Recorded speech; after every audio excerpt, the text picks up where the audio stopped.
Dígale, amada o amado, yo deseo que seas en todas las cosas y que tengas salud así como prospera tu alma. Diga conmigo, yo le creo a Dios y comeré de los frutos de mi boca. Hay una palabra que el Señor nos comenzó a dar desde el inicio de este mes, y la palabra es piedra angular. En ese contexto, yo quiero leer un pasaje de la Escritura, pero a este mensaje yo le voy a llamar, ¿verdad? ¿A quién iremos? Con un interrogante, y como respuesta no hay dos caminos. Levante su mano conmigo y diga, ¿a quién iremos? ¿Sí? ¿A quién iremos? ¿Dónde iremos? Ahora diga conmigo, solo hay un camino. No hay dos opciones. Solo hay un camino, solo hay una verdad. Como solo hay una noche, como solo hay un día, como solo hay un camino, solo hay una cosa. Y yo quiero dejar con ustedes un pasaje que lo quiero leer. Está en Juan capítulo 6, verso 60. Voy a leer unos cuantos versículos ahí. Dice, al oírlas, el contexto de esto es, cuando dice al oírlas, es las palabras que Jesús había dicho o había predicado en uno de los capítulos más grandes que hay del capítulo de Juan, ¿verdad? El libro de Juan tiene 71 versículos. Entonces, cuando dice al oírla, fueron las palabras que Jesús le dijo a la gente. Y vea usted la respuesta de la gente al oír las palabras. Al oírla, muchos de sus discípulos dijeron, dura es esta palabra, ¿quién la puede oír? Sabiendo Jesús en sí mismo que sus discípulos murmuraban de esto, les dijo, esto os ofende. Pues que si vieres al Hijo del Hombre subir donde estaba primero, el Espíritu es el que da vida, la carne para nada aprovecha. Las palabras que yo he hablado son espíritu y son vida. Pero hay algunos de vosotros que no creen, porque Jesús sabía desde el principio quiénes eran los que no creían y quién le había de entregar. Y dijo, por eso os he dicho que ninguno puede venir a mí si no le fuere dado del Padre. Desde entonces muchos de sus discípulos volvieron atrás y ya no andaban con él. Dijo entonces Jesús a los 12, ¿queréis acaso iros también vosotros? Le respondió Simón Pedro, Señor, ¿a quién iremos? Tú tienes palabras de vida eterna y nosotros hemos creído y conocemos que tú eres el Cristo, el Hijo del Dios viviente. Jesús le respondió, no os he dicho, no os he escogido yo a vosotros los 12 y uno de vosotros es diablo. O sea que si Jesús escogió hasta un diablo, es difícil no equivocarse uno de verdad, ¿verdad? Eso me anima a mí a sentir paz cuando veo un diablo, ¿no? Hecho gente, Jesús se lo dijo, ¿no? Ese es como un paréntesis en este pasaje. Y dijo, hablaba de Judas Iscariote, hijo de Simón, porque este era el que le había de entregar y era uno de los 12. Hay una palabra que aparece en el inicio de ese capítulo que dice, dura es esta palabra. ¿Y cuántos de verdad sí creen que la palabra es dura? ¿Sí? Levanten la mano a aquellos que dicen, yo sí creo que la palabra de Dios es dura. Sí. Y en realidad va a depender cómo usted la siente, cómo usted la interpreta. Porque quienes dijeron que la palabra de Dios era dura eran los que se habían ido o que más tarde se fueron. Pero en realidad, cuando yo leo, y yo lo voy a invitar que después que yo predique, lea todo el capítulo y revise usted cuáles fueron las palabras duras que Jesús les dijo.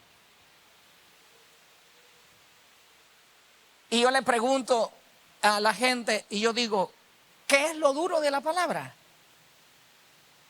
Porque Jesús en ese capítulo les dice, el que come mi carne, el que no come mi carne y no bebe mi sangre, no trabajen por la comida que perece y fue una exhortación. Y en realidad la gente siente dura la palabra solo con una forma o en una condición. Cuando la gente no quiere cambiar algo, siempre lo va a sentir duro. Siempre que usted no quiera cambiar alguna conducta en su vida, yo le aseguro que usted siempre va a sentir que es duro. Porque ponga cuidado, mientras hay tareas que para otros es un deleite, para otros es un fastidio. Mientras hay comida que para otros es un deleite, para otros es un sacrificio. Hay gente que por lo menos comer un tipo de comida dice, siento que no puedo.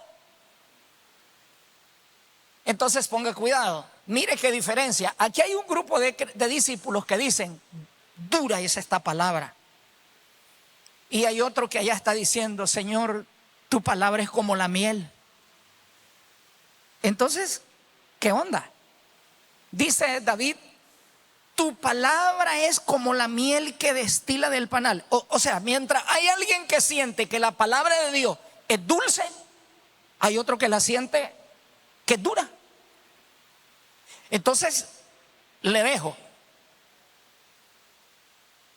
Lo que usted siente duro de la palabra va a ir muy íntimamente relacionado en aquello que usted no tiene deseo de cambiar. Por ejemplo, la Biblia le dice, amad a vuestros enemigos, y usted está odiando a alguien, la vas a sentir dura.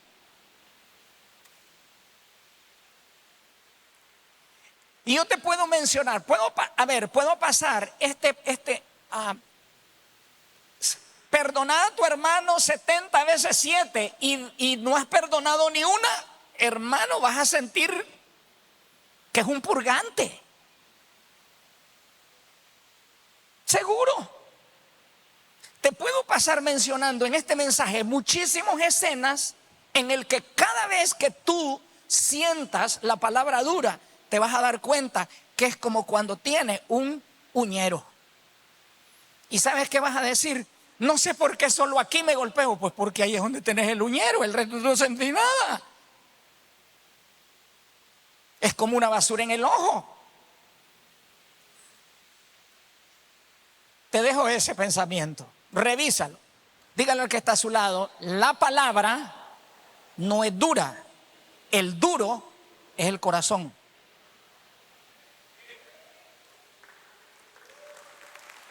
Es como aquello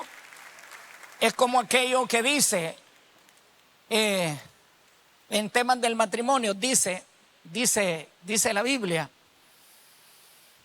cuando Jesús habló del matrimonio y los discípulos dijeron,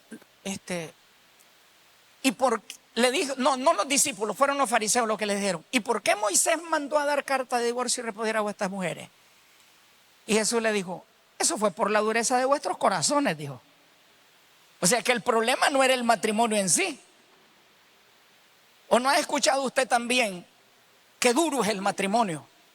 ¿Cómo es que dices sin vergüenza que el matrimonio es duro cuando lo disfrutaste cuando te casaste? No es posible.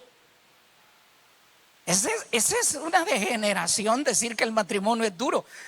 Si eso es lo más bello que Dios diseñó. ¿O no? ¿O no, Manuel? Pero no voy a hablar de eso. Voy a hablar de un camino. Y dura es esta palabra. Y Jesús dijo esa palabra. Esto les ofende. Eso. Él dijo Jesús. Esto les ofende. Jesús dijo, yo no creí que te ibas a ofender por eso. Eso les dijo Jesús. Jesús les dijo, oye, discúlpame, pero sí, es que lo que pasa es que ustedes tienen que leer todo el capítulo, porque Jesús les está hablando que se alimenten de la palabra correcta. Y Jesús les dice, oye, yo no me imaginé que te ofendieras por eso, porque te dije que comas de mi carne verdadera comida y verdadera bebida, que yo soy el pan de vida, que yo soy el que te puedo dar vida. No creí que te ibas a ofender por eso. Y ¿sabe qué les termina diciendo? Les dice otra palabra. Lo que pasa es que ustedes se ofenden por esto. Pues si ustedes miraran dónde es que el Hijo del Hombre, ¿cómo es que dice? Léanlo conmigo fuerte. Pues que si viere al Hijo del Hombre subir donde estaba primero, no anduvieran doliéndose por toda cosa. Ay, qué duro esto. Ay, qué triste. Ay, qué sacrificio. Ay, qué lucha, qué lucha, qué lucha, qué lucha. Él les dice, si ustedes miraran a dónde es que yo vivía primero, ustedes no anduvieran de tontos perdiendo tiempo por donde yo los quiero llevar, y que se justifican y se apartan por la tontería más grande. Si ustedes vieran donde yo vivía, ustedes saldrían corriendo a evangelizar, a traer gente, a dar testimonio, a decir, ¿cuándo nos vamos?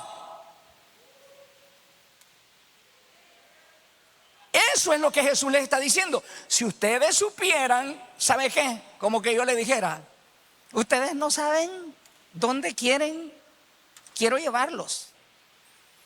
Si ustedes miraran dónde era que yo vivía, yo no vivía en este Carabanchel aquí.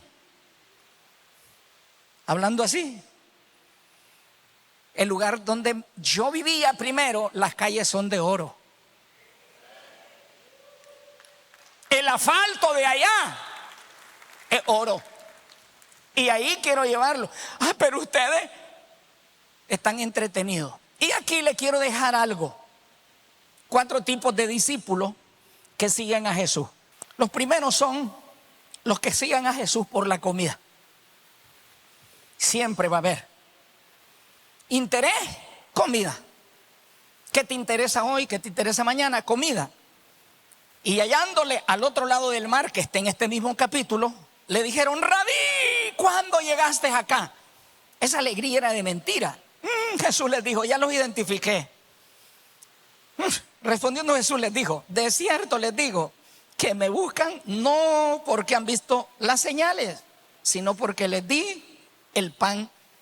Y hay una versión que dice, se hartaron, ¿verdad? Entonces, ellos, si uno lee todo el contexto de eso, es que Jesús se montó en un barco, se fue al otro lado, ellos le salieron por el otro lado, y cuando lo miraron le dijeron, oye, Rabí. Y Jesús les dijo, oh, de mentira ese, gloria a Dios. Ustedes me siguen porque les di de comer. Entonces ahí tiene un discípulo. Otro tipo de discípulos, los que le siguen a Jesús por los milagros. Van y buscan los milagros, los siguen. Y aquí puedo poner a varios, pero quise poner como ejemplo a Herodes. Aunque Herodes no se identifica como un discípulo de Cristo que haya andado detrás de él, pero fíjese que era fan de Jesús. Lo miraba en Facebook, lo miraba en Twitter, no le decía a todo el mundo porque era el rey. Y lo comprueba este versículo. Herodes, viendo a Jesús, este es el momento en el que Jesús está siendo juzgado y se lo llevan a Herodes por orden de Poncio Pilato. Porque Herodes, había ahí una riña entre los dos, problemas políticos, y para reconciliarse y para congraciarse, Pilato se lo mandó a Herodes. Porque Pilato sabía que Herodes quería verlo. Y ahí está el punto. Porque hacía tiempo que Herodes deseaba verle. Curioso, ¿verdad? Mire, porque había oído muchas cosas acerca de él y esperaba verle hacer milagros. Y le hacía muchas preguntas, pero él la decía.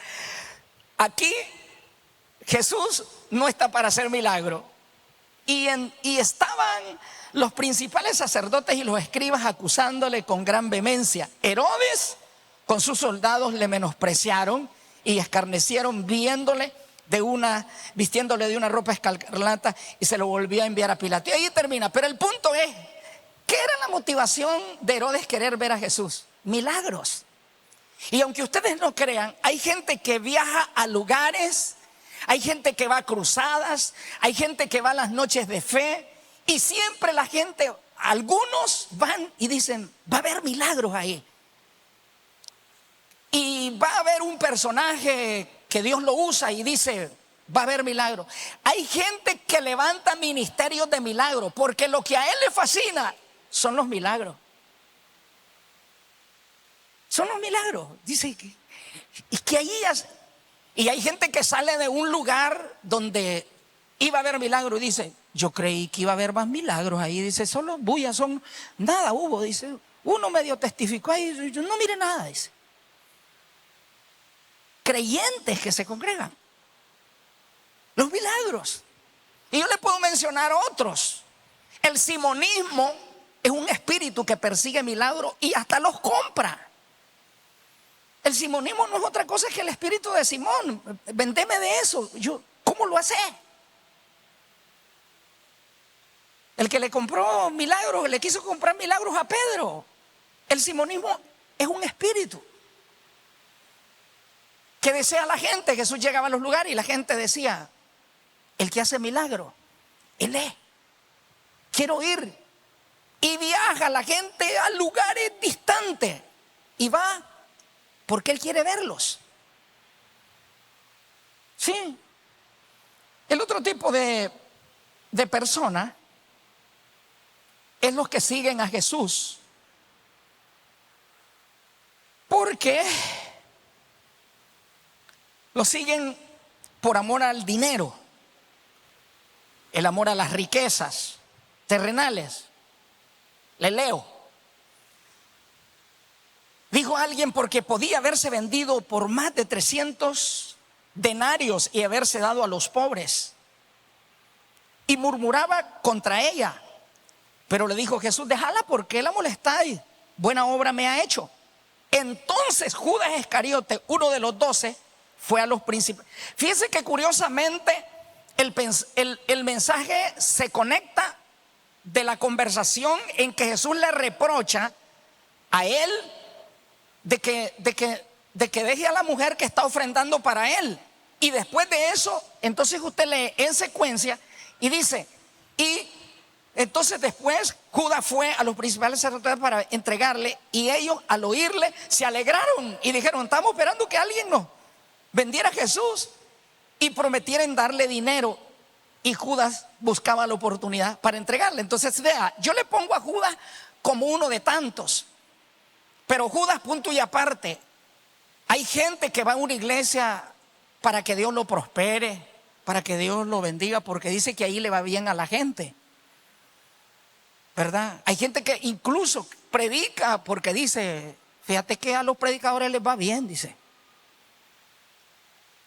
Yo me he encontrado con todo tipo de gente y en realidad no le va mal al que predica. Además, Pablo dijo, unos predican a Cristo por envidia, otros por ganancia. Aparecen ahí la gente que busca dinero por predicación.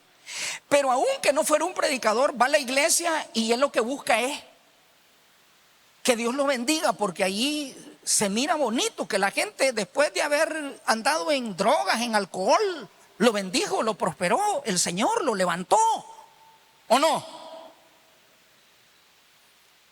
Y yo le puedo mencionar cantidades de personas que buscan al Señor por esa causa. Pero hay otro tipo de discípulos, y es los que siguen a Jesús porque creen en Él como su única opción en todo. Es lo que Pedro dijo, y respondiendo Simón Pedro dijo, Señor, ¿a quién iremos? Tú tienes palabras de vida eterna, y nosotros hemos creído y conocemos que tú eres el Cristo, el Hijo del Dios viviente. Ahora, aclaración. Está mal la gente que busca o que va y busca a Jesús por la comida. No está mal. ¿Quién no necesita comida? Es más, todas las causas por las que yo le mencioné que la gente busca al Señor, Él las da. Está malo que la gente busque al Señor por la comida. No, si todos la necesitamos. ¿Está malo que la gente busque al Señor por los milagros? No, no está mal si al final el Señor le agrada hacer los milagros. ¿Cómo se va a molestar? ¿Está mal porque la gente busque al Señor para que Dios lo prospere? No, ¿cómo Dios se va a molestar? Es más, le digo a Pedro que Pedro andaba medio pensativo porque había dejado todos los barcos, y un día se atrevió y le dijo a Jesús: Maestro, una pregunta. Ajá. Y nosotros que hemos dejado todo y te hemos seguido, ¿qué vamos a recibir? Hasta hoy no he visto nada. No, le dijo, no te preocupes, te prometo 100 veces más en esta vida y en el siglo venidero la gloria eterna. Entonces, ¿está malo que alguien busque? No. Lo que sí está mal es que ponga por encima todas esas necesidades que Dios desea suplir al ser humano, y que al final obtenga todos esos beneficios, vea milagro, le dé de comer, lo prospere, y que al final se quede con las cosas y olvidando el dueño de las cosas. Eso sí es lo pésimo, eso sí es lo fatal. Pero yo le aseguro que Dios nunca desea que usted no obtenga la bendición de las cosas. Dios no desea que usted pierda la admiración por los milagros, que usted se apasione por los milagros, que usted crea por los milagros, que usted crea por la prosperidad, que usted crea por toda la bendición. Por ejemplo, el joven rico que se acercó donde Jesús y le dijo: Maestro, ¿qué bien haré para obtener la vida eterna? Y Jesús le dijo: anda, vende lo que tiene. Jesús no le estaba quitando las riquezas, le estaba agregando una riqueza que le faltaba, que eran las riquezas eternas, por lo cual Jesús aquí define esto. Y Pedro, como dicen, da en el clavo. ¿Sabe por qué Pedro da en el clavo? Porque Pedro da en el clavo porque cuando ellos le preguntan, ellos le dicen, él le dice, y hallándolo, Pedro da, como dicen, en el clavo, porque Pedro dice, le respondiendo, Simón le respondió correctamente a Jesús en la pregunta de Jesús. Él les dice: ¿y ustedes se quieren ir también? Después que la gente había sido alimentada, después que la gente había visto milagros, después que la gente se fue. Y yo le aseguro que hay cualquier cantidad de gente que va a una iglesia, a esta o cualquier otra, y ve milagros, y Dios los bendice, y Dios hace cosas maravillosas, y hay mucha gente que se queda con las cosas que Dios lo bendijo, pero se queda sin la pasión de servir a aquel por el cual él fue su inicio. Y aquí Pedro define esto. Pedro lo define como debe estar correcto en todo creyente. Le respondió Simón y le dijo Pedro: Señor, ¿a quién iremos? ¿A quién iremos? Y él define, él dice: ¿a quién iremos? Y él dice: tú tienes palabras de vida eterna. Aquel creyente que llega a reconocer que más que cualquier cosa ministerial, que más que cualquier cosa material, que más que cualquier cosa que Dios lo bendiga, que más que cualquier sanidad de su cuerpo, que más que cualquier prosperidad que Dios le dé, que más que cualquier otra cosa, reconocer que lo más grande que Dios tiene para ti es la promesa de la vida eterna. Si por encima de todo lo que Dios te da está el entendimiento que Dios tiene, aparte de todo lo que Dios puede darte, promesa de eternizarte a ti, promesa de eternidad para ti, entonces ya le hiciste. Las cosas materiales, te aseguro que son en segundo plano.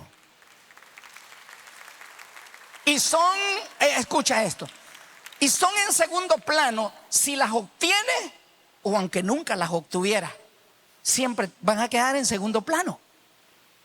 Siempre van a quedar en segundo plano. ¿Por qué? Porque lo más grande, yo te aseguro una cosa, las cosas que los hombres grandes de este mundo, no te estoy, y digo grandes de este mundo en poder económico en el mundo, estoy hablando de potencias económicas del mundo. Hay una sola cosa que buscan, se llama eternidad. ¿No cree usted que el hombre sin Dios no busque eternidad? Lo único es que le decía el domingo pasado, yo se lo marqué, se lo remarqué, se lo dije. Yo le dije el domingo pasado, los hombres sin Dios, las potencias del mundo buscan eternidad en el hombre. Usted no tiene que buscarla porque ya la encontró en Cristo. Pedro lo dijo: Señor, ¿a quién iremos? Tú tienes palabras de vida eterna, punto.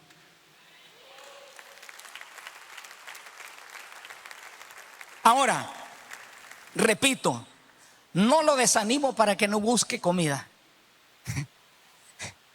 No lo desanimo para que no busque milagros. No lo desanimo para que no busque riquezas. De todas maneras, usted le sirve al dueño de las riquezas, al dueño de todo. Pero ¿sabe? Dios es más importante que todas las cosas que usted pueda obtener en la vida. Sírvale al Señor amándole a Él. Jesús sabía, mire, póngase de pie. Jesús sabía,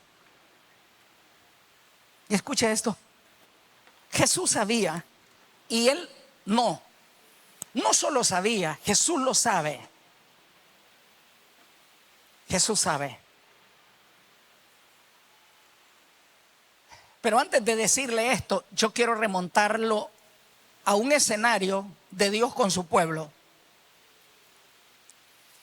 Lo quiero remontar, no voy a leer, pero solo se lo quiero comentar. Quiero remontarlo a un escenario de su pueblo, de Dios con Israel, cuando Dios saca a su pueblo Israel de Egipto y lo lleva para llevarlo a la tierra prometida. Hay un momento, Manuel, que Dios le da la ley a ellos y les hace un recordatorio y les dice entre palabras: no vaya a ser que una vez que ustedes construyan casas, obtengan tierra, se aumente su ganado. Y comienza a decirle, les dice: ustedes se aparten de mí.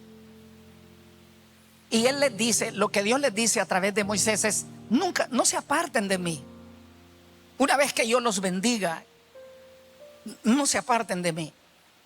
Ahora, la pregunta es esta: ¿el pueblo se olvidó de Dios? Le pregunto, ¿el pueblo se olvidó de Dios? Se olvidó. La otra pregunta: aun cuando Dios sabía que se iban a olvidar de Él, ¿Él los prosperó? Le pregunto, aun cuando Dios sabía que se iban a olvidar de Él, ¿Él los prosperó? Entonces imagínate cuánto Dios te ama como padre amante de tu vida, que aunque sepa que en algún día no le vas a servir, Él no deja de bendecirte.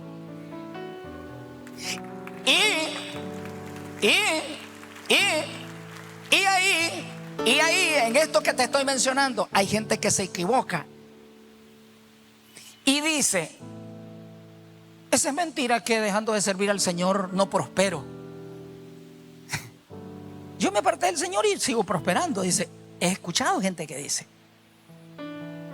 Pero el punto es que Dios te ama a ti, que aunque nunca le sirvieras y le dejaras de servir, Él no te va a dejar de bendecir. ¿Sabes por qué? Porque no hay ningún padre que sea tan malo que por la desobediencia de su hijo mañana lo siente en la mesa y le diga: ¿sabes qué? No comes 3 días. ¿Quién lo haría como padre? Ninguno. Y por eso Jesús dijo: si ustedes siendo malos saben dar buenas a sus hijos, cuánto más yo, que soy el dueño de la misericordia y del amor del ser humano. Entonces a ti te sostiene el amor incondicional de Dios. En esa escena del pueblo de Israel, te quiero conectar con que la gracia a ti te sostiene y Dios te bendice. Entonces, ¿cuál es el punto importante aquí? Si Dios desea bendecirte con toda bendición del cielo, aunque te apartaras, cuanto más aquellos que Él sabe que con o sin nunca se van a apartar de Él.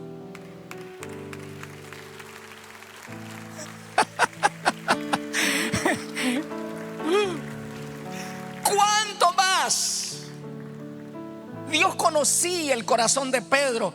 Y sabe, es más, te voy a decir una cosa. Jesús nunca le hubiera dicho, no crean ustedes que Jesús le dijo a sus discípulos, bueno, ya escucharon que la gente dice que mi palabra es dura y que se fue un montón de gente después de esto, se ofendieron. Jesús nunca le hubiera dicho a sus discípulos, se quieren ir ustedes, si él no hubiera sabido que ninguno de ellos, con excepción de uno que ya lo había negociado por dinero, él no les hubiera dicho se quieren ir, porque él sabía desde el principio quiénes nunca lo abandonarían. Y en esta reunión él sabe quiénes nunca lo van a abandonar. En esta reunión él conoce gente que pasando pruebas de toda clase nunca lo va a abandonar. En esta reunión él sabe que hay gente que pasando pruebas económicas nunca lo va a dejar. Ahora, si no te apartas pasando pruebas económicas, ¿cuánto más cuando Dios te bendice? Si no te apartas no teniendo suficiente comida, ¿cuánto más teniendo abundancia de comida? Si no te apartas estando enfermo, ¿cuánto más teniendo salud? Si no te apartas cuando hay gente que te menosprecia, ¿cuánto más teniendo gente que tanto te ama y que te aprecia? Entonces yo puedo decir, ¿a quién iré? ¿A dónde iré? Hay una historia que me gusta a mí cuando relaciono esto. Había un niño que nació en una cárcel. En su historia, es una historia de la vida real. Había un niño que había nacido en la cárcel. Su mamá, a una edad de su juventud, cometió un crimen y ella estaba embarazada y su hijo lo tuvo en la cárcel. Como una herencia de la maldición, cuando su mamá lo tuvo, allí creció y allí se desarrolló. Pero salió él cuando ya era una persona adulta, y por ley él no podía estar en la cárcel porque él solo había nacido ahí y no podían tenerlo ahí. Y entonces por ley él tenía que salir a la calle, y entonces el penal lo sacó y él se fue. Pero como por una ley de la maldición de la vida y del pecado, en una edad temprana él cometió un crimen similar al de su mamá y él volvió a la cárcel y lo condenaron a muchos años, hasta tal grado que él salió cuando ya era prácticamente un anciano en su condena. Entonces cuando ya él era una persona anciana, de mucha edad, el penal ya no lo podía tener porque ya había cumplido su condena después de haber cometido su crimen. Entonces le dijeron en el penal, usted no tiene que estar aquí, ya cumplió, puede irse. Y entonces él hizo una solicitud al penal. Dijo, yo quiero que me permitan vivir aquí, servir no sé en qué, porque dijo él, mi mamá me tuvo aquí y yo cometí un crimen y aquí viví mi vida y no conozco otro mundo ni tengo otra cosa más importante que vivir aquí. Es una historia conmovedora, pero cuando yo relaciono esto en un asunto diferente a la vida del creyente, fíjense que aquellos que viven su vida en el Señor van y ven al mundo y saben que no hay otra vida para poderla vivir fuera de esta vida que viven en Cristo. Y es como similar a ese que vivió su vida en una cárcel. Él no tenía otra cosa. Entonces aquellos que entendemos este asunto podemos decir como Pedro, ¿y a dónde voy a ir? Salido de Cristo, ¿a dónde voy a ir? Afuera de Cristo, ¿para dónde va a ir?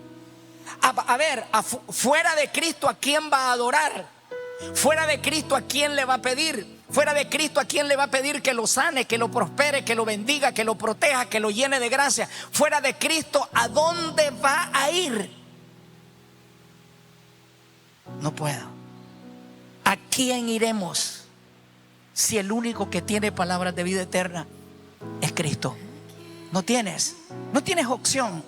Así es que puntualizo: si no tienes opción, no la busque. Y si no tienes opción más que Cristo, entonces mejor predica.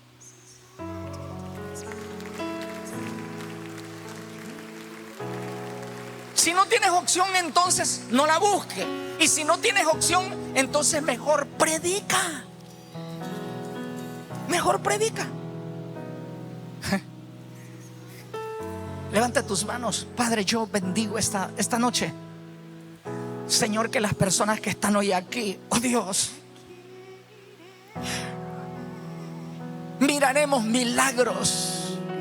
Tendrás abundancia de alimento, de comida física. Hay riquezas, su reino.